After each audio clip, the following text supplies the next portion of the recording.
Je suis un footballeur camerounais qui joue depuis l'âge de 5 ans et pour moi c'était une passion.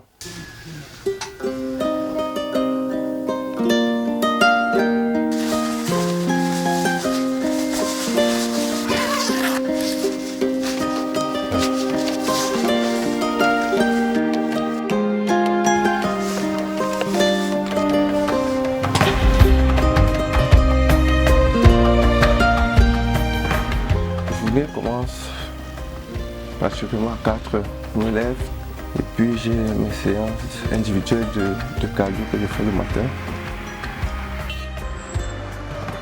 Puis je reviens à la maison, je me lave, puis je m'habille et je pars à l'entraînement collectif. C'est ce que je fais presque tous les matins.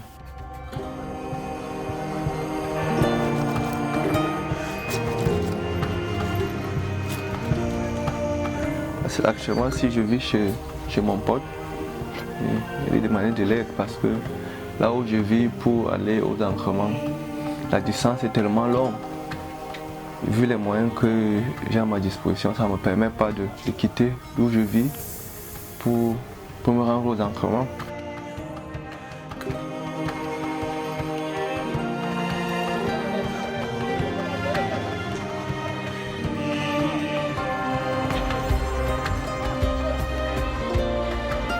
Ça fait de cela 3 ans que j'évolue dans un club, mais c'est difficile.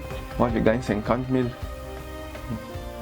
et avec ces 50 000 là, vu que le coût de la vie est cher, c'est pas facile de s'en sortir. Et déjà dans les 50 000, il faut que tu achètes une godasse. Et la godasse, ça ne met pas souvent long. Ce sont des godasses où quand tu t'entraînes sur un mauvais terrain, comme la terre nue, tu as 1 ou 2 semaines et la godasse est finie. Donc c'est difficile de planifier avec ce montant-là.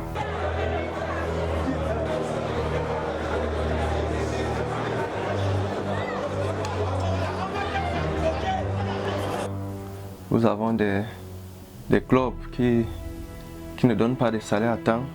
Donc ça veut dire que parfois on passe 3 à 4 mois sans salaire.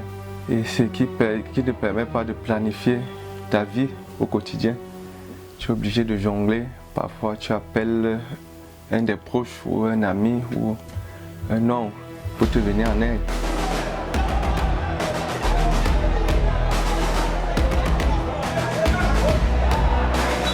J'ai pensé aussi à créer d'autres choses en parallèle, oui, pour pouvoir joindre les deux bouts avec le football.